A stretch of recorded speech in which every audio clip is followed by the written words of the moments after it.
Today, in an unprecedented move, bureaucrats in these two departments put out a public notice in newspapers warning voters of Delhi or citizens of Delhi to not fall prey to these non-existing schemes. This face-off only highlights the already tenuous relationship between the bureaucracy and the elected government in the national capital. Now, the principal secretaries of all Delhi departments report to the chief secretary, which is a central government employee. So the decision to bring in these schemes may be with the state government, but the services department comes under the control of the lieutenant governor. On expected lines, the development has triggered a slanging match between the BJP and the Aam Aadmi Party. So here's what happened in the last 48 hours. Notices that were published in newspapers today, they were put out by the Health and Family Welfare Department and the Women and Child Development Department in response to the two schemes that were announced by the state government, enrollment for which began on Monday. Bureaucrats in both these departments warned against what they called unscrupulous activities. The Aam Aadmi Party had said that women would be entitled to get 2100 per month, to which the Delhi government department today, the ad that they put out, said that there is no scheme for women that has been notified by this government. The Aam Aadmi Party had said that free treatment for everyone who's a senior citizen in Delhi, everyone who's above the age of 60, would be made available in all Delhi hospitals, private or government, to which the Family Welfare Department of the Delhi government said that these are non-existing schemes and they are misleading. There's door-to-door registration that is being done by the Aam Aadmi Party leaders to put down names of those people who would be eligible for these two schemes. To which the Delhi government in its notice today said that there is no question of registration at all because according to us, these schemes don't even exist. The Aam Aadmi Party then said that about 35 to 40 lakh women are eligible under the scheme, which is why they've begun this door-to-door registration. To which the Delhi government has gone on and warned people, cautioned them against giving out any such details. They've said refrain from entertaining such promises or such door-to-door pleas that are being made to you. The Aam Aadmi Party or the Delhi government has said that the eligibility requirement is only a proof of residence and that's about it, and you would be eligible to be a part of both of these schemes. To which the department put out a notice saying that citizens must be cautioned against sharing any kind of sensitive information because we have not authorized this kind of sharing of the information. So then did the Delhi government jump the gun when beginning this enrollment for these schemes? There are certain rules that come along with Delhi. Unlike any other state, it is a dual mode of governance, so to say, one of the centre and one of the state. Under Section 24 of the GNCTD Act of 1991, when a bill has been passed by Legislative Assembly, it shall be presented to the Lieutenant Governor. The Lieutenant Governor shall declare either that he assents to the bill or he withholds assent or he reserves the right to send the bill to the consideration of the President, which means the Delhi government or the elected government in the national capital cannot unilaterally take any decisions, cannot make any appointments. All of that is under the purview of the LG and he has to take a call. So as we see this war over schemes that has now erupted ahead of Delhi elections, with what the two departments came out and said today, the question we want to ask on Plain Speak is, did the Aam Aadmi Party government in Delhi mislead the voters of the national capital? जैसे मैंने बिजली free कर दी ऐसे ही मैं 2100 रुपए लागू कर दूंगा। कोई पूछे ना केजरीवाल का पास पैसा कहां से आएगा, कह देना हमारा केजरीवाल जादूगर है।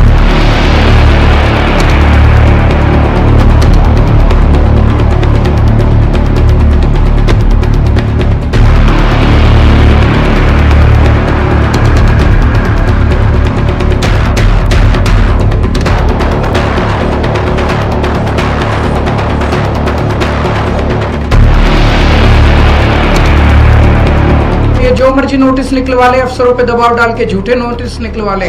लोग आ रहे हैं, लोगों को इन पे भरोसा नहीं है, लोगों को केजरीवाल पे भरोसा है। इन अफसरों ने जो ये गलत सूचना अखबार में छापी है, इनके खिलाफ पुलिस कार्रवाई भी की जाए।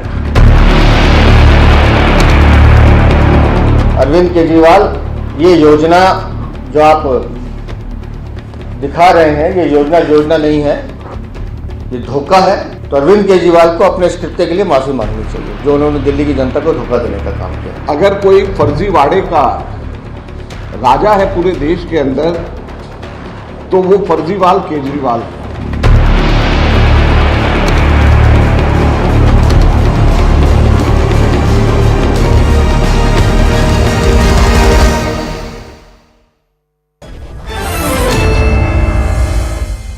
Let's open this up. RP Singh, national spokesperson of the BJP, is with us. Anjali Rai, spokesperson of the Aam Aadmi Party. Umesh Sehgal, former bureaucrat in the Delhi government. Abhijan Mishra, citizen voice, joins us on this broadcast. Let me begin by asking Anjali Rai, did the Aam Aadmi Party mislead the voters, the citizens of Delhi? It's a plain and simple question. Just a moment. Yeah, please repeat the question. Did the Aam Aadmi Party, when they began the enrollment of these two schemes 2 days ago, did they mislead the voters and the citizens of Delhi? Listen, I think BJP is totally nervous and they have already understood that they have lost Delhi elections. That's why they are doing all these things. Today, two things happened. One, in the morning we saw that Women and Child Department of Delhi published a public notice saying that distancing themselves from both the schemes Sanjeevani and Mahila Samman Yojana. Now, you also understand that any department, government department, would never do such a thing unless and until they are pressurized by somebody.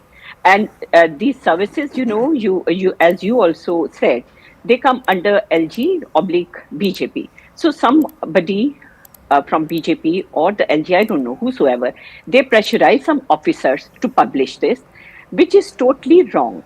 Now, this Mahila Samman Yojana, that has been cleared already by the cabinet on 12th of December, and it is in public domain already. And about paying 100 rupees to the women. This is a guarantee of Kejriwal ji, and also Sanjeevani scheme. That is also a guarantee of Kejriwal ji. And you understand, you know that all the political parties make announcements and guarantees before the election. So what is wrong in that? But all states and Delhi are not the same. Would you agree that as far as Delhi goes, because we have a dual model of the state government and the centre, for you to implement any of these schemes, there would be required an assent of the LG? Is that true or not? Yes, it is true. But so when the enrollment began for these two schemes and that nod from the LG was not there, does that mean that the voters or the citizens of Delhi were not necessarily guaranteed that these two schemes would actually come into effect?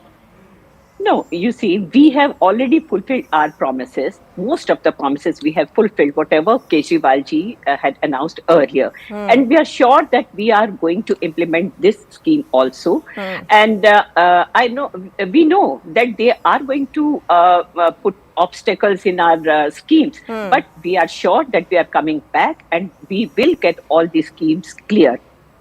So RP Singh, this is just the BJP trying to pressurize via the LG's office by putting out this public notice, trying to embarrass the Aam Aadmi Party is the allegation. And this is an allegation the Aam Aadmi Party has made for the last 10 years, that the LG and the central government is not letting us work for the welfare of Delhi. And even then they say that they have done a lot for Delhi. Only one thing can be true. Whether their claims of that they have fulfilled the promise. Just now, Anjali Rai ji said that they have fulfilled all the promises. Then if LG is not allowing them to work, how have they fulfilled the promises? Most of the promises. Ma'am, I never... Okay, let's not interrupt each other. I'll give you your time to rebut. Let him finish, please. Okay. Ma'am, let's be decent. Let's not behave like urban Naxals, please. And I don't expect this... Okay, let's not take personal pot shots at anyone either. Let's just stick to the point. RP Singh, go ahead, please. You have a Congress background and I mean, at least have some... Let's not get personal, RP Singh. Let's stick to the subject, please. Go ahead. So the issue is that none of their promises have been fulfilled. When they talk about water, I give a challenge. Not a single Jogi cluster guy get water which is from the tap. They all buy water for 25 to 50 rupees bottles every day, spending 1,500 rupees to 1,800 rupees per month for just drinking water. And every household, otherwise middle class, have RO system which they pay almost 4,000 rupees annual maintenance for that. So where is water free? One. Secondly, electricity. I gave another challenge. Let them give a proof of any individual in Delhi who gets electricity free. It's not a single. I travel around city. I go to all clusters. I stay in clusters. Not a single person who comes says that electricity is free. Third, they said that they have done very good with Mohalla clinics. 65,000 tests were false tests, were tests which were never there, and then money was paid for those tests. And also, 3 children died because of the medicine prescribed in Mohalla clinic. This is their models which they have presented. Their school model, 1.5 lakh children every year are drop out from this 11th and 9th standard only to improve the result of 10th and 12th. This is their model of the education. So on every front they have failed. Yes, on this schemes also, they are saying that they will give Sanjeevani for 60 years and plus. I'll send you the cutting now. Last year they were saying that treatment for every individual is free in Delhi. Any sort of treatment in any hospital is free in Delhi. Now what to believe? Whether to believe which was announced earlier last year, or to believe which is being announced now. So actually, and this has not been through all the technical and all the processes, which is administrative processes, which it should have been. That's why the officers have said that tomorrow it should not fall on them. That's why they put an ad on that. Secondly, also on this scheme of the dose to the women, they say 1,000 rupee de diya. हमने 1,000 रुपए दे दिया. I mean, I give a challenge. Get any single woman in Delhi who has got 1,000 rupee in last 2-3 months. But अब हम 2100 देंगे. Now we'll pay 2,100 rupees. It's something like what they have done in Punjab also. 33 months back, they said announcing Punjab that we'll give you 1,000 rupees, and the women in Punjab are still waiting. And where is the money coming for all of this? That's another question. But let me get an Umesh Sehgal on the issue of procedures being followed or not. Now, Delhi does see a peculiar problem when it comes to implementation of schemes or taking any decisions. There is the dual model of governance that is required. The elected government can't be the only one taking these decisions. There has to be a nod that has to come from the central government as well. So then in this case, when these schemes were announced, when the enrollment for these schemes began, did the Aam Aadmi Party perhaps jump the gun? They could have avoided the embarrassment that came to them today. Is that the case, Umesh Sehgal? I think there are two issues here. One is making a promise that we'll fulfill this after the election. The other thing is that you already start saying that as we are sure to win, we are going to start registration now. Now, if this is done by any private individual, it would be the duty of the government to warn the people that this private individual is going into your privacy. You are giving private data to people. They have no authority from the government to collect such data. In fact, I am not sure if that would be legal. If anybody goes and collects data from people and to say that I am going to do this, it has to be a sort of survey which private companies do, and it has to be totally. Now here, the ruling party has made an assurance. They have said we will do two things after the election, and they have already started the registration for those 2 days. If it were not the ruling party, I don't think the objection would be that severe. But since this is the ruling party, so many people are bound to consider that this has already been approved, and all that is happening is we have to make them win the election and we will get the money. Now, the point is that the scheme has not yet been drawn up. The scheme for 70 plus has not yet even been drawn up. We don't even know what the scheme is. The scheme for 2100 has not been drawn up. We don't know whether women, small girls are also going to get, or even only the old people will get, only the rich will get, all the poor will get. So we don't really know, because there is no government approval, there is no scheme. Right. So as such, for the ruling party to go and start registrations would be well, I mean, it would be wrong or right, I don't know. But premature, to say the least. There must be the government warning by these departments that we have not approved these schemes is quite in order, and people should know fully the facts that this information is not being collected by government. This information is being collected by a private party and is likely to be misused. So you please, with open eyes, you give your private information to such people. Right. Now, here whether they are under the LG or they are under this is irrelevant, because the public servant does his duty as per law.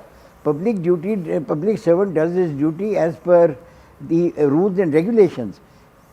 Whether the central government orders or the lieutenant governor orders is irrelevant. The point is, have they followed the law or not?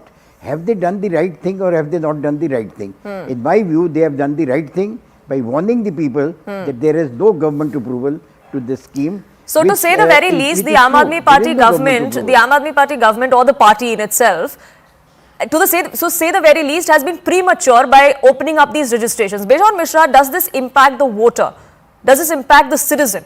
this kind of flip-flop, this kind of miscommunication that comes to the fore, especially in a state like Delhi, because like I said, it's not the same as any other state and promises made in any other state.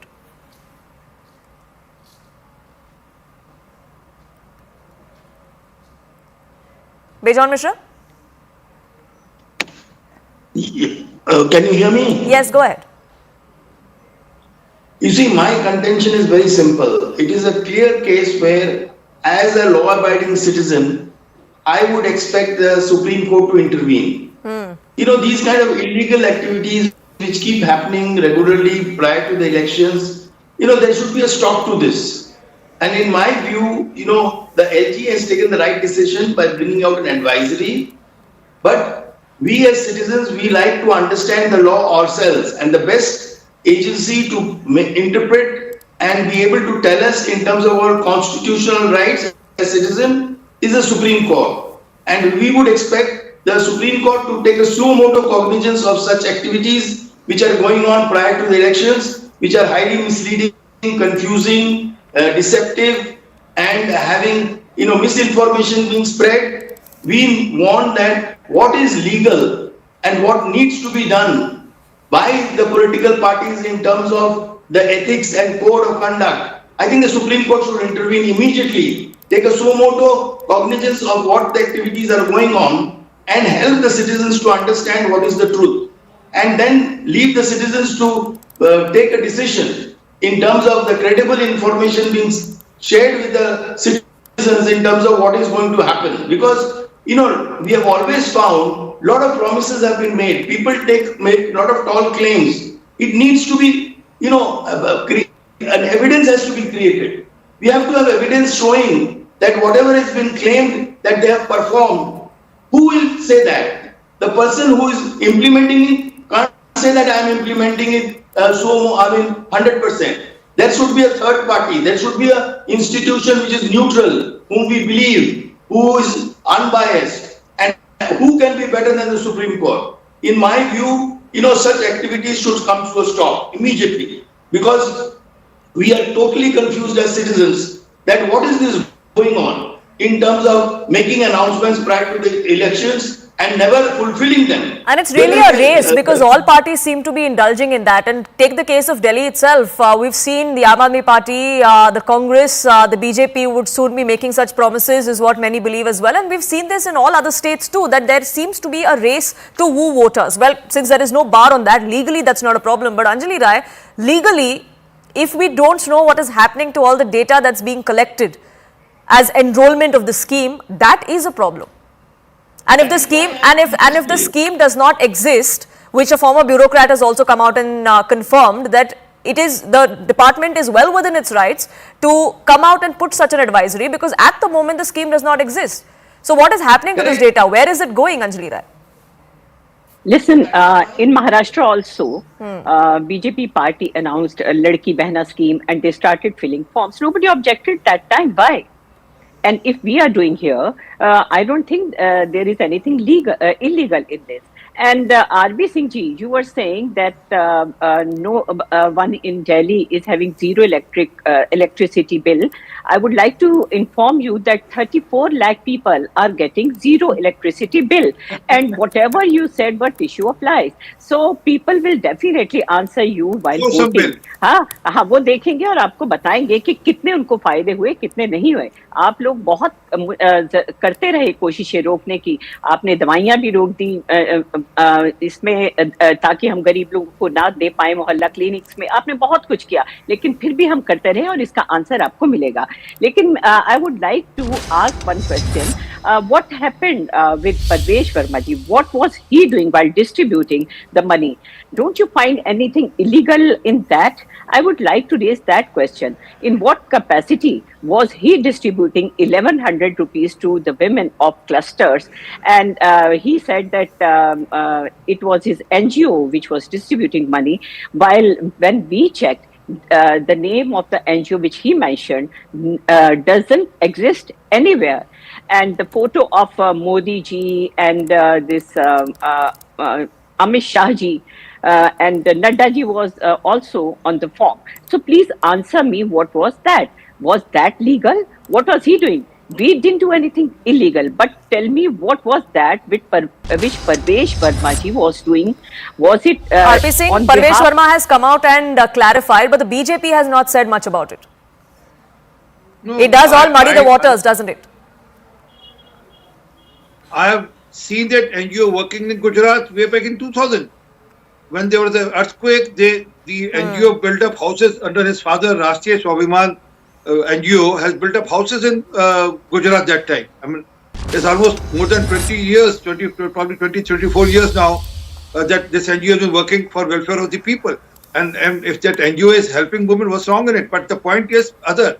The other point is that whether they are authorized to collect data on the behalf of government, that okay, we are going to pay you 2,100 rupees or we are going to pay you 1,000 rupees and collect data and misuse the data. There are videos today that woman has given their OTP and their bank account has there have been some money being squandered from their bank accounts also. So this all has to be checked. So the concerns are much larger, and the Aam Aadmi Party needs to look at that. But like I said, to say the very least, it was premature perhaps for the Aam Aadmi Party to begin registration for this when the scheme did not exist. But Umesh Sehgal, as far as the allegation of pressure on these bureaucrats is concerned, that's an allegation that the Aam Aadmi Party has made for a decade now, that the bureaucrats who work under the LG are pressurized by the central government, which is the BJP in this case, and a lot of their schemes, a lot of their decisions are stalled. Well, the bureaucrats have always been under the Lieutenant Governor. It is not that now they are under the Lieutenant Governor. Earlier, 15 years of Sheila Dikshit's rule, they were again under the Lieutenant Governor. In fact, for much of the part in Delhi, they have been under the Lieutenant Governor only, which means the final authority is the Lieutenant Governor. In between, of course, the minister is there. Now, the point is that the bureaucrat, why do we assume that he just acts after ascertaining the wishes of his boss? I have been in service, you take hundreds of decisions every day and you don't even look at your boss. How he is going to decide? You write a note on the file, you send it to your boss, you may be overruled. Now there may be an exception of bureaucrats who sort of look to get directions from the LG before they act, but I think the large number of them, people have come through difficult exams, people have got jobs, people have got their sense of responsibility. They are not there for 5 years, they are for 35 years. So, and they know that tomorrow there can be another government. So people are careful.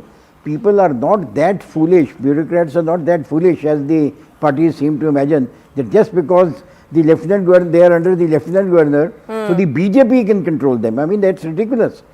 I don't think the LG himself is controlled by a party. He is controlled by the government in the center, which may be formed by that party, which may be supported by that party, but he is definitely not a henchman of the bureaucrat of a party.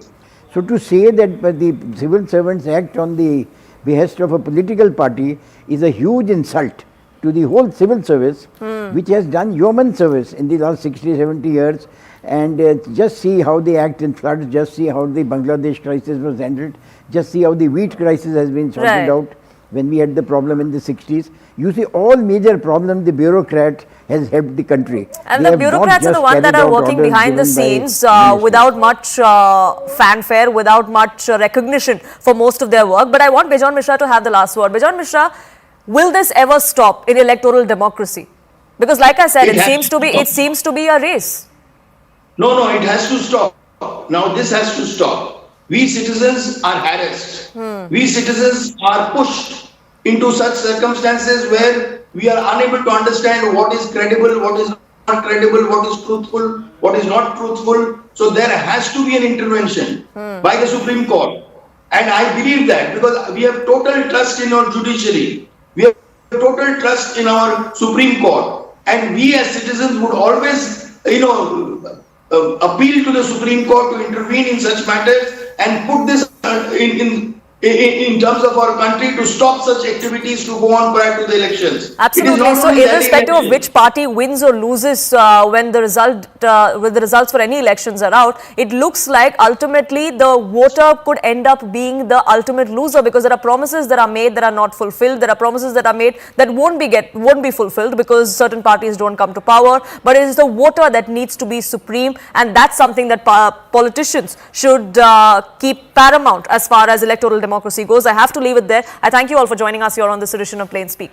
It is time for a quick break here, but on the other side, we'll get you what's transpiring in Bangladesh. They have provoked us once again. We'll get you all those details.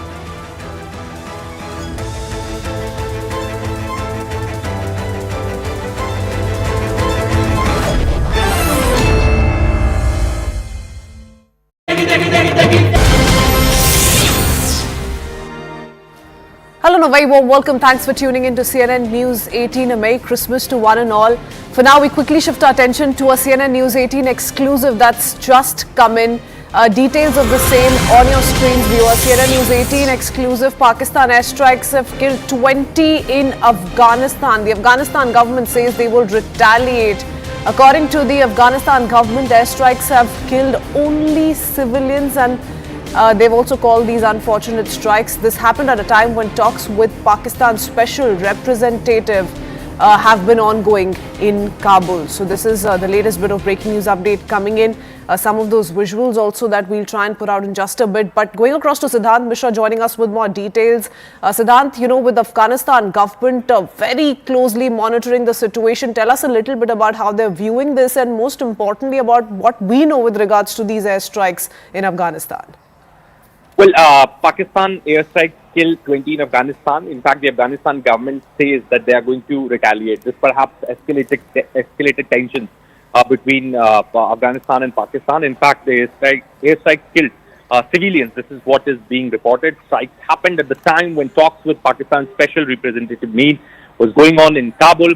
In fact, the Defense Ministry has called it a brutal bombing. Afghan Defense Ministry has called it a brutal bombing. Pakistan, in its defense, has to say that the security that this has been done on the hideouts of TTP, where and dozens of TTP militants were killed in the bombing. TTP sources say that the camp of Pakistani displaced people and civilians were killed.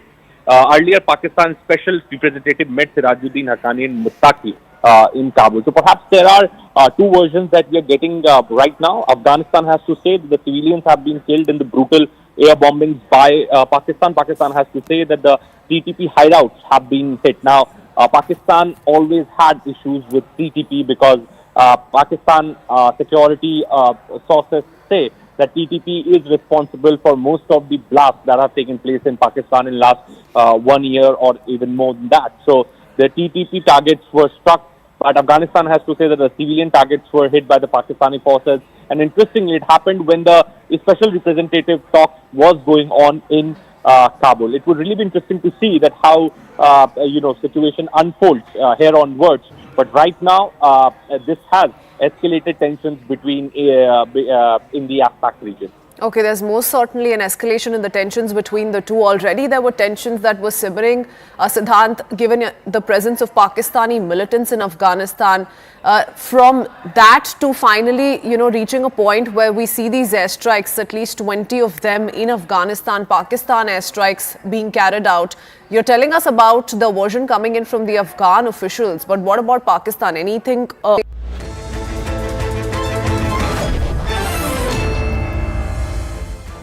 Thank you for staying with us. Dhaka has provoked New Delhi yet again. This time, a court in Bangladesh has set free former BNP minister accused of funding terror activities in Pakistan-occupied Kashmir.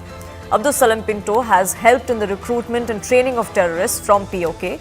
He was in jail for 17 years after he was convicted in a 2004 plot to assassinate former Prime Minister of the country, Sheikh Hasina. He helped terror outfit Hooji to procure funds for arms and train recruits. This is not the first time that an anti-India decision has been taken by Bangladesh since Sheikh Hasina's ouster and the takeover by Yunus government. What has transpired in the last 4 months or so? It began on the 28th of August. Jamaat-e-Islami ban was revoked by the Yunus administration. The same month, anti-India baiter and terror funder Jashmuddin Rahmani was released. Bangladesh border guards have halted temple renovation in Assam as well. They raised an issue over it since it was a border area. December this year, the Yunus administration discounted India's role in the 1971 war. And just yesterday, jailed for terror funding in POK, the Abdul Salam Pinto, the BNP, the former BNP minister, was released. Now, concerns over the anti-India actions by Bangladesh and the ongoing violence against minorities, particularly Hindus, has been of grave concern. In a Christmas message, Sheikh Hasina, who is in India, has urged action against the violence that unfolds on the streets of Bangladesh. In a statement, she says there has been an alarming rise in the persecution of minorities, spread of hatred and divisions in society has only been growing further. She urged efforts to protect communal harmony. She said it's imperative to safeguard the nation from divisive forces and reiterated that there is a need to build a humane society in Bangladesh today. Sheikh Hasina's statement comes against the backdrop of Bangladesh going hammer and tongs asking for Hasina's extradition from India. 2 days ago, Dhaka sent a note verbal in connection with an extradition request for Sheikh Hasina. Responding to the matter, the Indian government source confirmed that they have in fact received this particular communication from the Bangladesh High Commission over an extradition request, but they refused to comment any further. 48 hours later, today, Bangladesh has once again tried to flex muscle. They've said that they would send a reminder letter to New Delhi if the Indian government does not respond to this diplomatic note that was sent over the extradition of Sheikh Hasina. Now, Delhi is watching these developments unfold closely. It's not just about Bangladesh and minorities there, it's about stability in the region too. Is it time for India to then draw the line? And if it is, what exactly can India do? Well, New Delhi can pressurize Bangladesh for early elections. Remember, this was supposed to be a caretaker government. Elections are due in that country. They can also reprimand Bangladesh on an international platform, much like what we've done for Pakistan and them fomenting trouble and pushing terror into Indian soil. India can also use the economic crisis in Bangladesh tactfully, try and push forth them to the brink as far as their finances go. What we can also do is completely cut off all rail and road connectivity. It will hurt them more than it will ever hurt us. They can also mobilize the diaspora across the globe against Bangladesh, something that perhaps would not be diplomatically wise but is an option that could be used. Well, what New Delhi does in this particular case, we'll keep a track of that. But for now, it's time for a quick break on this edition of Plain Speak. On the other side, we'll get you details of a fresh controversy that has hit the Siddaramaiah government in Karnataka. What is the controversy? What are the fireworks? We'll tell you.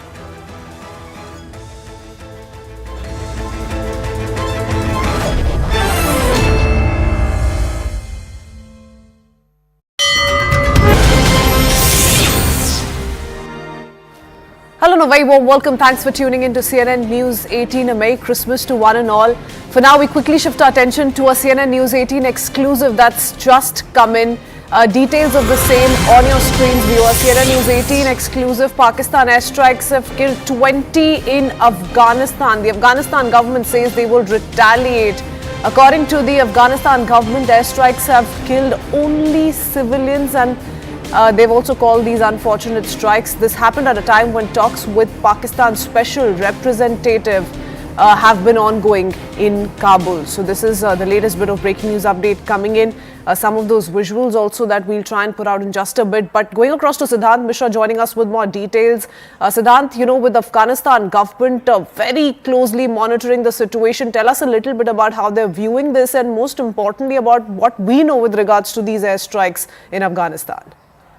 Well, Pakistan airstrikes killed 20 in Afghanistan. In fact, the Afghanistan government says that they are going to retaliate. This perhaps escalated tensions between Afghanistan and Pakistan. In fact, the airstrikes killed civilians. This is what is being reported. Strikes happened at the time when talks with Pakistan's special representative Misuse was going on in Kabul. In fact, the Defense Ministry has called it a brutal bombing. Afghan Defense Ministry has called it a brutal bombing. Pakistan in its defense has to say that the security that this has been done on the hideouts of TTP where and dozens of TTP militants were killed in the bombing. TTP sources say that the camp of Pakistani displaced people and civilians were killed. Earlier, Pakistan's special representative met Sirajuddin Haqqani and Muttaqi in Kabul. So perhaps there are two versions that we are getting right now. Afghanistan has to say that the civilians have been killed in the brutal air bombings by Pakistan. Pakistan has to say that the TTP hideouts have been hit. Now, Pakistan always had issues with TTP because Pakistan security sources say that TTP is responsible for most of the blasts that have taken place in Pakistan in last 1 year or even more than that. So the TTP targets were struck but Afghanistan has to say that the civilian targets were hit by the Pakistani forces. And interestingly, it happened when the special representative talk was going on in Kabul. It would really be interesting to see that how situation unfolds here onwards. But right now, this has escalated tensions between in the AFPAC region. Okay, there's most certainly an escalation in the tensions between the two. Already there were tensions that were simmering, Siddhant, given the presence of Pakistani militants in Afghanistan. From that to finally, reaching a point where we see these airstrikes, at least 20 of them in Afghanistan, Pakistan airstrikes being carried out. You're telling us about the version coming in from the Afghan officials, but what about Pakistan? Anything officially that's been stated as yet? Well, yes, they have, Pakistan intel sources have confirmed this to Manoj Gupta, that the targets which were hit belong to the TTP. They were TTP hideouts, and no civilian targets were struck by the Pakistani forces. So that is what Pakistan is saying in its defense, because they also don't want Afghanistan to say that the civilians have been killed or civilian targets were struck. But Afghanistan has to say that has called it a brutal bombing, and Afghanistan has to say that the civilians have been targeted. Perhaps this would escalate tensions in the whole of AFPAC region, which is already unstable. Islam.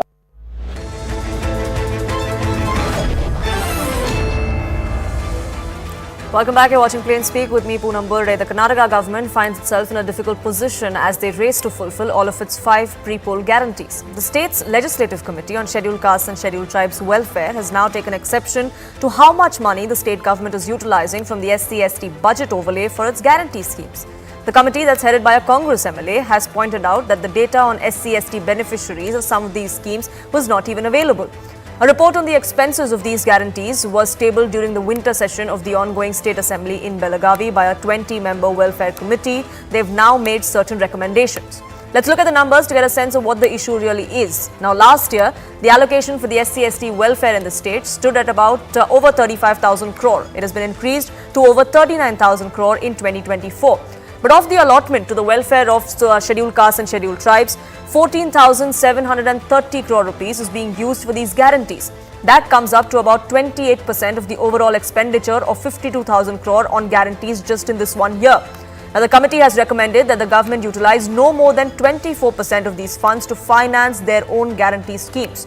So, with the Congress itself reminding the state government of where their priorities should lie, and with the state government not coming out and confirming that they would adhere to that limit, the question we want to ask here is that are their pre-poll promises greater than Dalit welfare for the Congress party?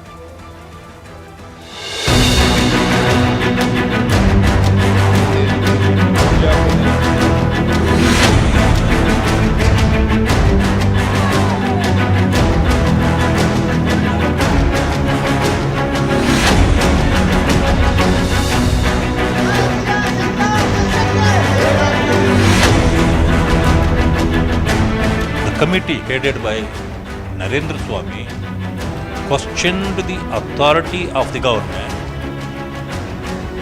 spending these SCP TSP amount for the guarantees. It is correct. There is nothing wrong in using these the SCST money for guarantees, but if the recommendation has come to limit it to 24.1% as per this thing, then maybe that is something that call that the finance minister, that is the CM, and will take.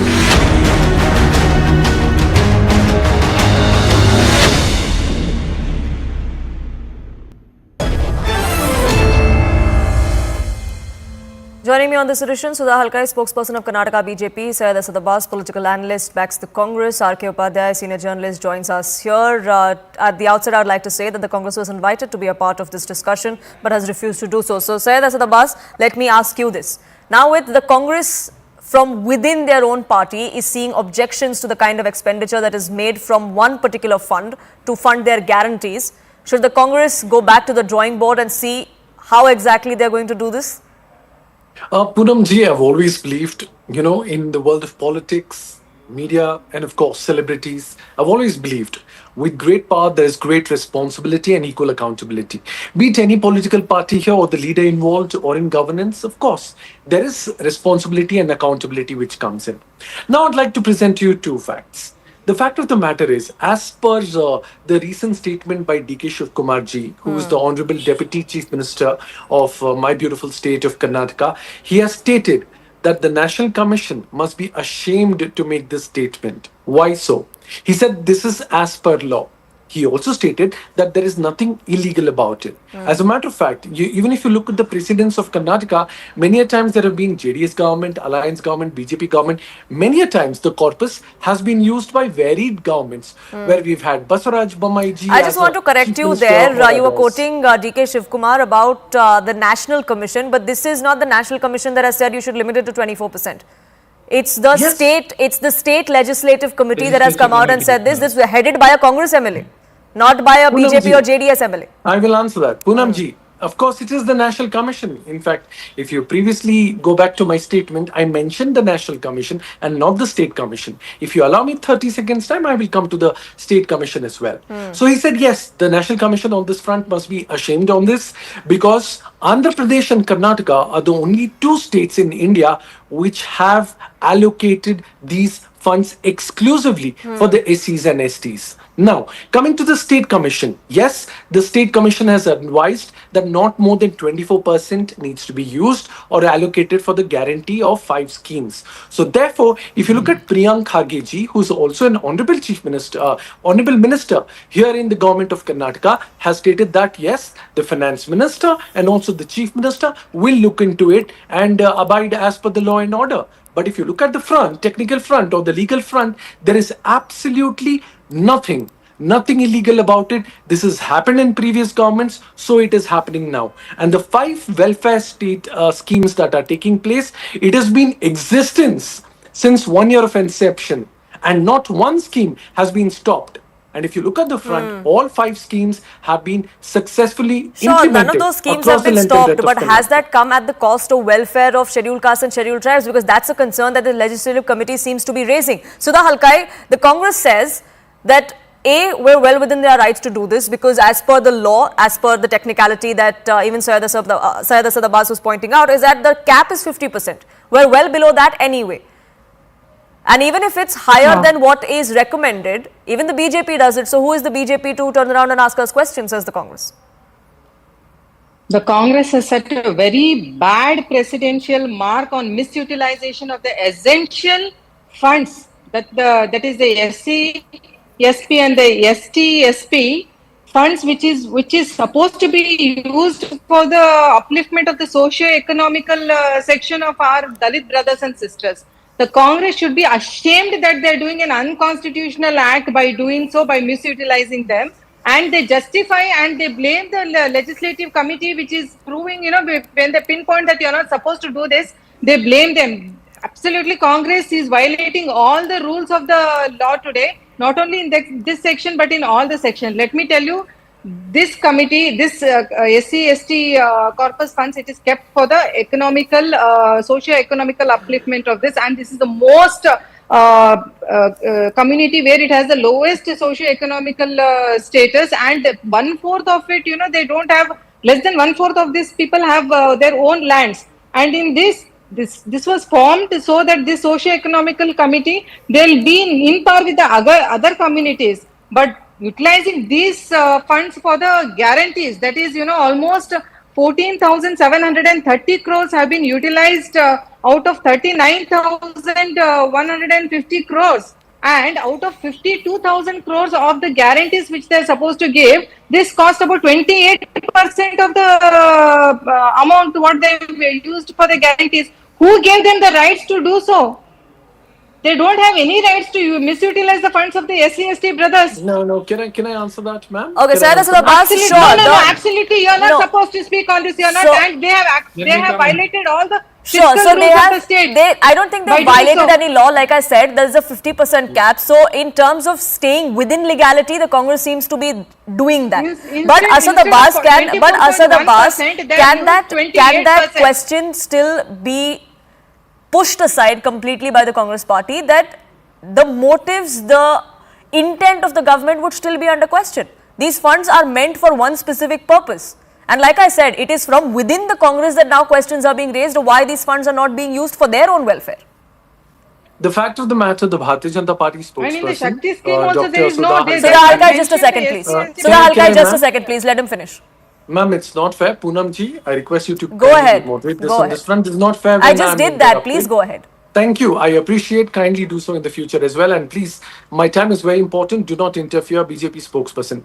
Ma'am, Sudha Halkai ji, you said that Congress has no rights and so on and so forth. Ma'am, are you even aware of the legalities? They're as per the law, ma'am.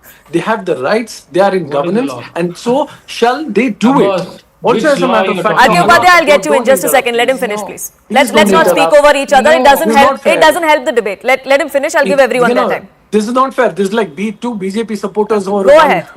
Okay. So now coming to the legalities, you're absolutely wrong, ma'am. The Congress government is absolutely under the purview of the law. Do they have rights? Yes, they have rights. So you are absolutely wrong on this front. Now coming to taking away the SCST fund, no, ma'am. If you read today's newspaper, 36 crore has been allotted for rare medical disorders treatment for the SCSTs from their funds. So therefore, the Congress government, as per your logical reasoning, is not taking away the funds and misusing it. No, it's all as per law and order. Can you please name one BJP government or BJP ruled state, ma'am, which is actually has a separate allocated funds for SCST? The answer is zero, ma'am. None of your BJP ruled state have a separate allocated fund for SCST. So now for you to take a moral high ground on this front is absolutely wrong. It is duplicitous and it's absolutely hypocritical. So sure, so the Karnataka government under the Congress has a separate fund, but if all of it is not going to be used for the purpose it was designed for, then that raises questions as well. But R.K. Upadhyay, there's another bigger issue that's being spoken of as well, misappropriation of funds under the guise of this diversion. That's another concern that has been raised in Karnataka too in the recent past. Poonam, SCST sub-plan funds being misused was flagged even last year also. And the Siddaramaiah government just went ahead, without caring a damn for the criticism. Now this Congress spokesman is saying is as per the law. I don't know what law he's talking about. It's a total misuse of the funds meant for certain communities. And even the legislature committee, what are they doing? I mean, they're saying don't spend 28%, you spend only 24.1%. I think it's just wishy-washy ways of going about it. See, what is meant for the scheduled castes and scheduled tribes, you cannot give it to every community. So these guarantees go to not just SCSTs, it goes to everybody. So when you take the funds from the SCST sub-plan, you are giving it to everyone else, which means that you are denying certain communities which are meant to. That is number one.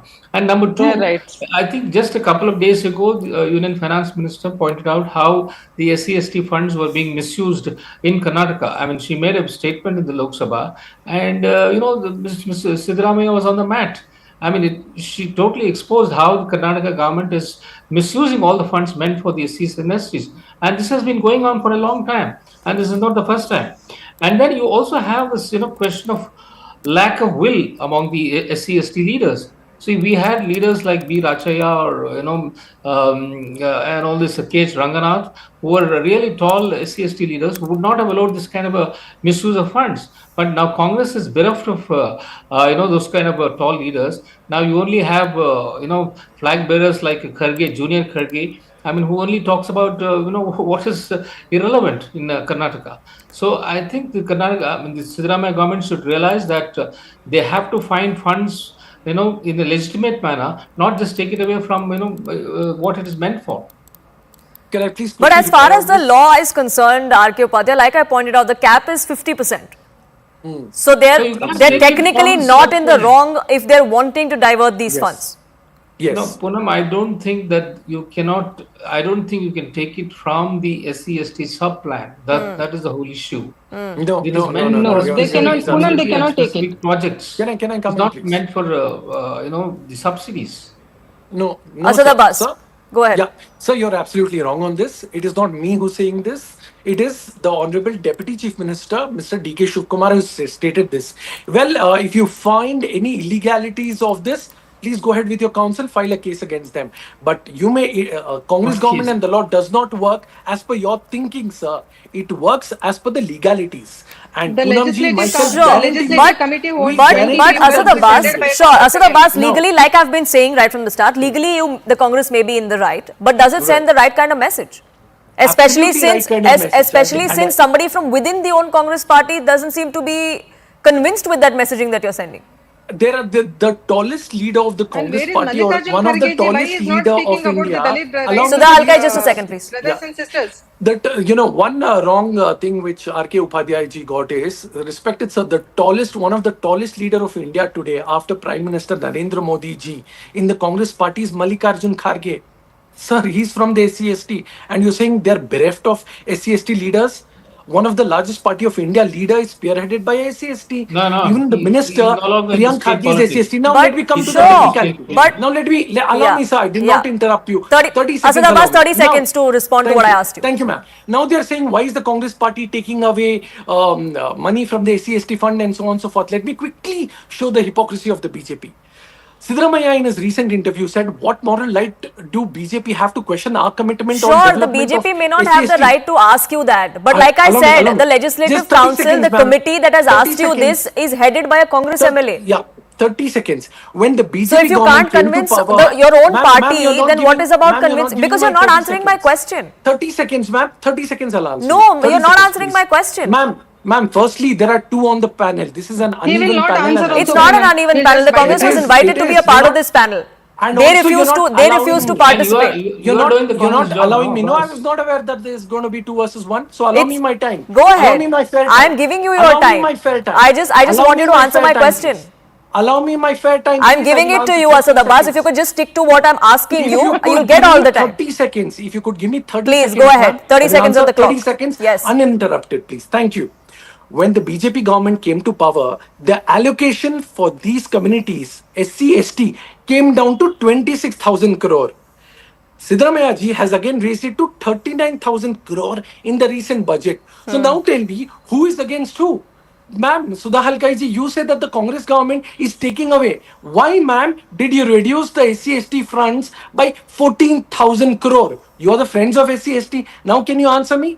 14,000 crore taken away from the SCST when you were in Okay. power, Okay. whereas the Okay. Congress raised it to Okay. Sudha Halkai, 39,000 please crore. respond. See, the question and the question is not the answer for our question, Mr. Syed Abbas. No, answer We the are question. asking Okay, now she's why answering Asad Abbas. I asked her why not to interrupt you. Please 28%? accord her the same courtesy. Sudha Halkai. Yeah, why 28% of the funds of the SCST corpus funds was misutilized for the guarantees? It is absolutely unconstitutional. The Congress You're not has answering. breached Don't all stop the fiscal Let rules. her The Congress finish, has breached please, all Asad the Abbas. fiscal It's not rules. unconstitutional. The Congress has breached all the fiscal rules. And where is today Mr. Mallikarjun Kharge? Why he is so tight-lipped about the misutilization of these funds? Why is he so tight-lipped about the Valmiki scams? Why is he so tight-lipped about the labor children's, the schemes which is supposed to be given to the children, where 90% of it is utilized by the government and only 10% is given to the But Sudha children Halkai, of if the laborers. BJP believes that it's unconstitutional and illegal, why is there no court case? Drag them to court. Absolutely, Legally, absolutely. take them on Absolutely, legally. Poonam. Absolutely. My next statement was that we are going to take a legal essential action on this people on this act, and this report is given by the legislative committee, which is headed by 20 people, and it is headed by Congress MLA. So they tell the EVMs are wrong when they don't win. The judicial system is wrong when they don't win. And that now was my the question committee, which is headed exactly, by that their own Congress what the leaders, they say BJP it or is the not JDS or political right. rivals of the Exactly, Congress party say is irrespective. It is a legislative committee that Yeah, has and raised Poonam, these one more questions, thing. one that's headed by the Congress party. So if the Congress is not able to convince their own, then I don't know what kind of messaging is being sent out to the state of Karnataka. The Congress. That was a question I had asked you, Asad Abbas, but we went around in circles about what became a political fight. Unfortunately, I'm completely out of time on this edition of Plain Speak. I thank you all for joining us here and sharing your perspective. It is a wrap from my side. Thank you so much for tuning in.